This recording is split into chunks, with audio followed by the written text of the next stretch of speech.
Welcome back, deep divers. Today, we're going on an adventure through early Christianity, Oh, exciting. but with a twist. A twist. Okay. Yeah. You see, way back in 1945, a farmer in Egypt stumbled upon a hidden collection of texts. Okay. This was the Nag Hammadi Library, and let me tell you, these weren't your typical Sunday school readings. Yeah.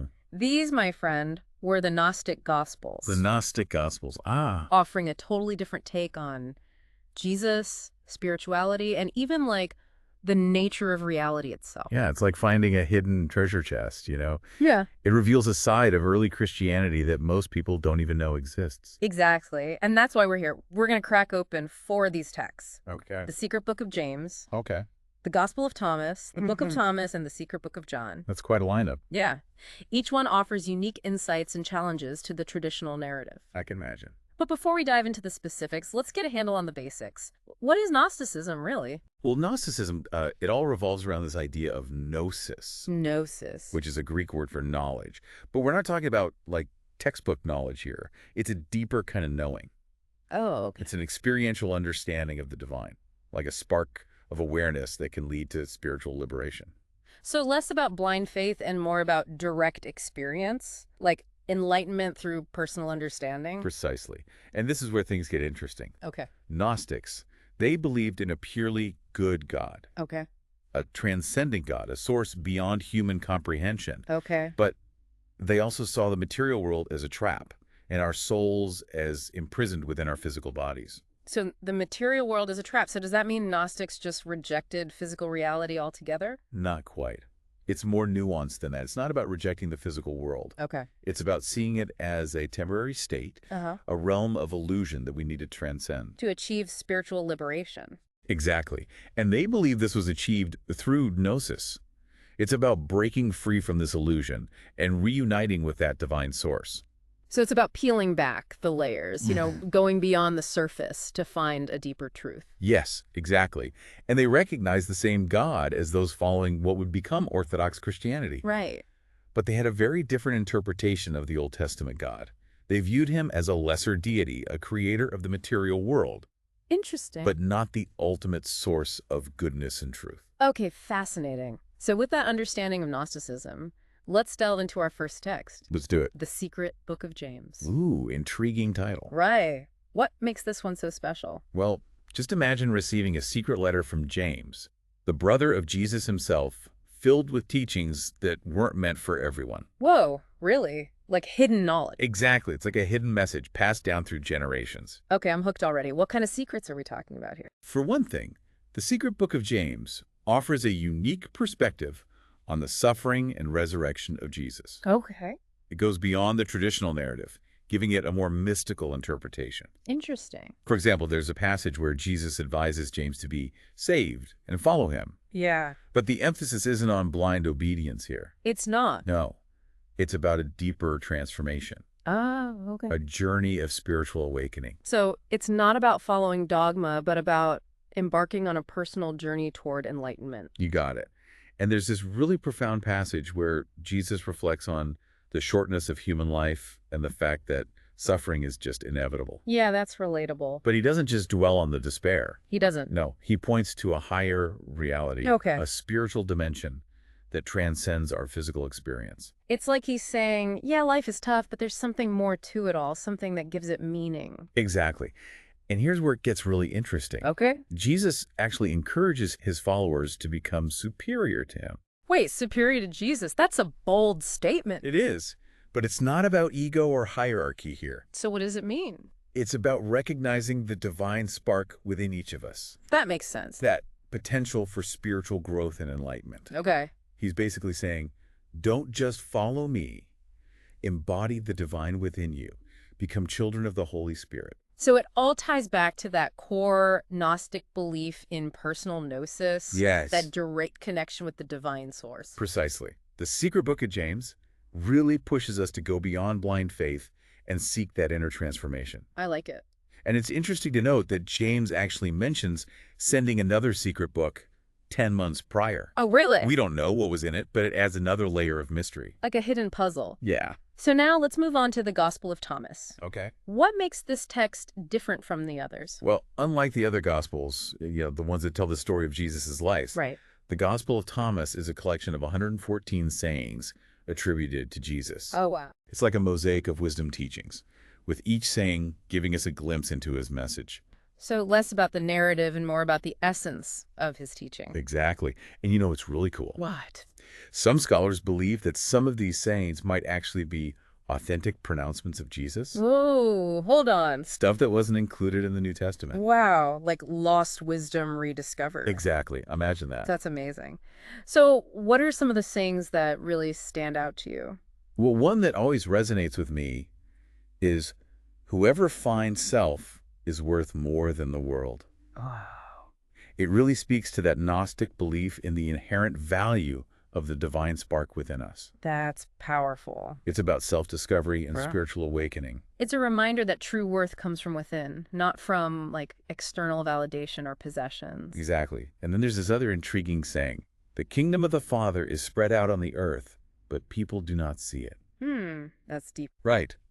It suggests that this divine reality is all around us, hidden in plain sight, just waiting to be discovered. Like a spiritual treasure hunt. Exactly. Yeah. Now, you mentioned earlier that some of these sayings might be authentic to Jesus. Yeah. How can scholars even tell? That's a good question. Well, it involves looking at the language, the context, comparing them to other early Christian writings. Okay. For instance, the Gospel of Thomas has a version of the parable of the sower, Okay. but it might actually be older than the version in the New Testament. Okay. And it includes this detail about the sower taking a handful of seeds, which adds such a vivid image. I see. And that's not in the Bible. Right. And what's also interesting is that it doesn't have the allegorical interpretation found in the New Testament.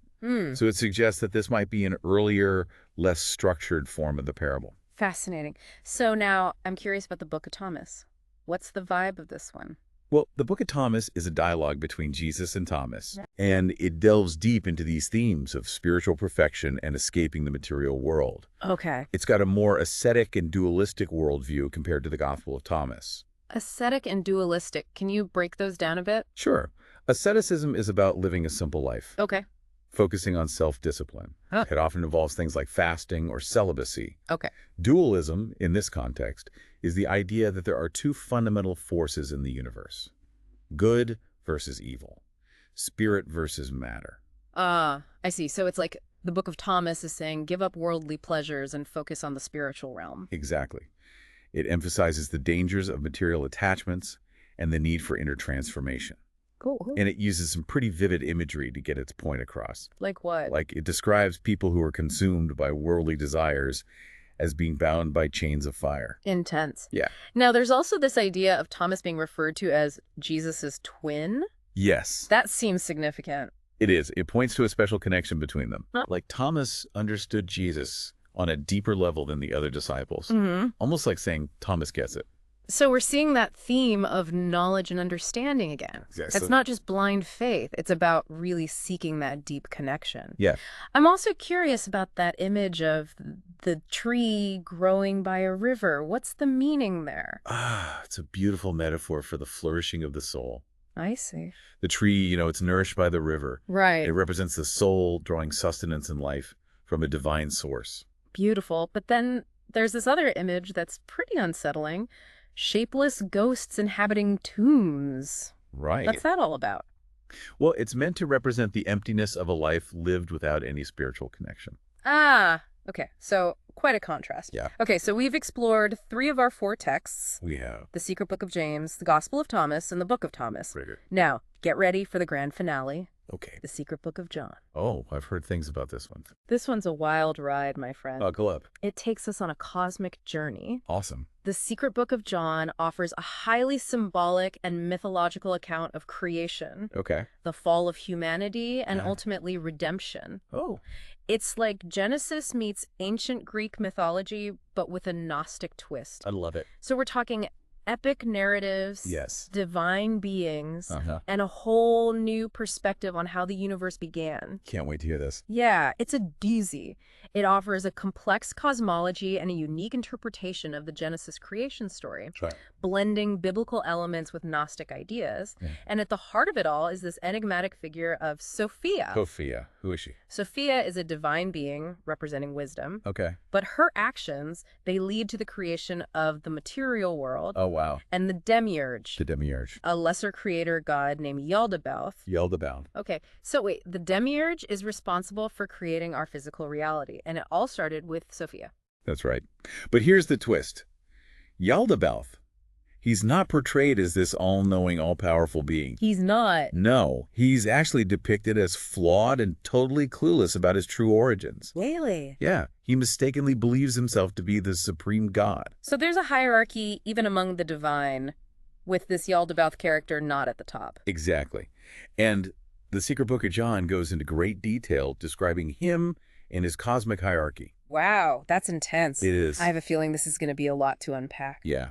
But, you know, it's also a story of redemption. Okay, how so? Despite humanity's fall and our entrapment in this material world, Yeah, there's a way back to the divine. okay. And this is where Jesus comes in. How does he fit into all of this? He's seen as a revealer, Okay. guide who helps us remember our true spiritual origins Okay. and escape the clutches of Yaldabaoth's flawed creation. So he's like a lifeline, showing us a way out of the darkness. That's a great way to put it. And here's another interesting tidbit. The Secret Book of John mentions the Book of Zoroaster. Zoroaster. Yeah, hinting at connections to ancient Persian religious traditions. Interesting. It suggests that Gnosticism wasn't isolated.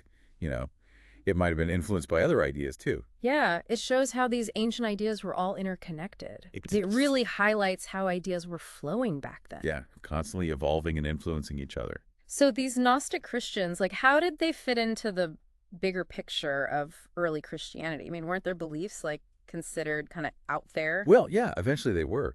Gnostics, they often clashed with the emerging, the Orthodox Christian church. Right. Their emphasis on personal mystical experience and their interpretations of Scripture. Yeah. They were seen as a threat to what was becoming the established doctrine. Makes sense. They were offering an alternative path, one that didn't rely on the authority of the church. So it was like a battle for the soul of Christianity. Exactly.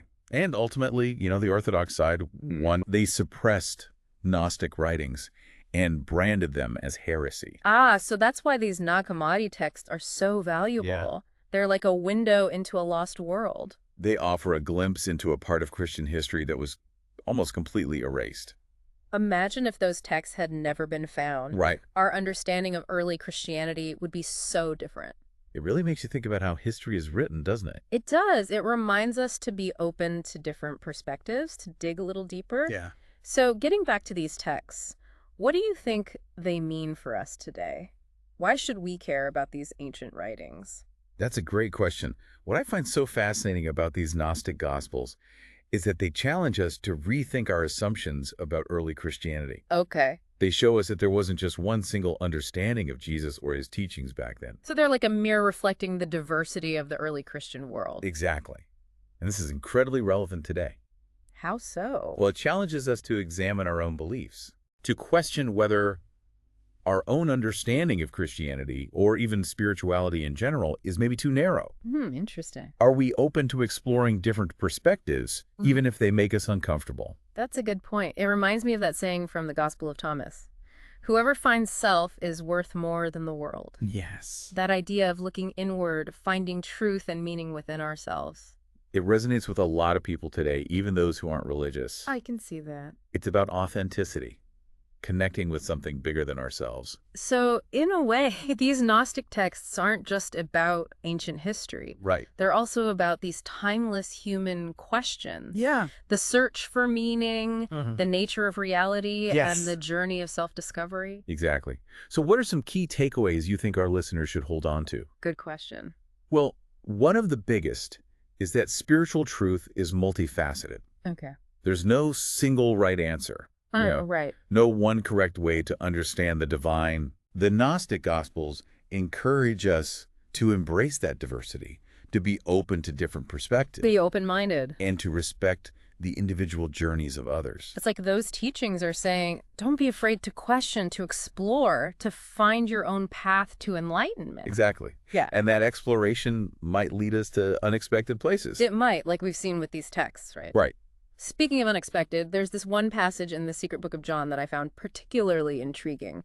It's the part where Sophia, the divine being of wisdom, she creates the demiurge Yaldabaoth, but she does it without, the consent of the spirit. Okay. So what's the deeper meaning there? Well, that's a crucial moment in the story. It shows us that even divine beings aren't perfect. They're not. They can make choices that have unintended consequences. Oh, wow. Sophia creating Yaldabaoth, it represents a cosmic imbalance, Okay. a departure from the harmony of the divine realm. So it's like a fall from grace, but on a cosmic scale. And that leads to the imperfect world we live in. Exactly. Yaldabaoth, he's unaware of his true origin, so he becomes this flawed creator god. Right. And the material world he creates, it's imperfect, a trap for the soul. It raises some really interesting questions about good and evil. Yeah, it does. We often think of those as opposites, but maybe it's more about a balance, Yeah, that's a great point. It also brings up the idea of free will. Even divine beings have the capacity to choose, to act independently. And to mess up sometime. Exactly. So what happens to Sophia after all this? Yeah, does she just abandon her creation? No, not at all. Yeah. She actually plays a key role in the redemption of humanity. So she tries to fix things. Yes. Sophia repents and seeks to restore balance. Oh. She becomes a bridge between the divine and the material, guiding souls back to the light. Ah, so that's where the idea of afterthought comes in. Yes. It's her wisdom, her understanding of what she did, Right. that becomes a source of guidance and healing for humanity. She's like a divine advocate guiding us back home. This story of Sophia, it's not just some ancient myth. It Yeah. speaks to a human experience, making mistakes, learning from them, and seeking redemption. I agree. And that message of redemption is ultimately what makes these Gnostic texts so hopeful. Yeah, I see that. Despite all the challenges and suffering of the material world, Yeah. there's always a way back to the divine. It's a reminder that we're never truly lost, that there's always a light guiding us. That's a beautiful way to put it. Well, we've covered a lot of ground today. We've explored secret teachings and cosmic dramas, We have. and really grappled with some profound ideas. These Gnostic Gospels offer such a unique perspective on the origins of Christianity. Yeah, they really make you think differently about things. They do, and even though these texts were written centuries ago, their message is still relevant today. Absolutely. They speak to our desire for connection, for meaning, for something beyond the everyday. Exactly.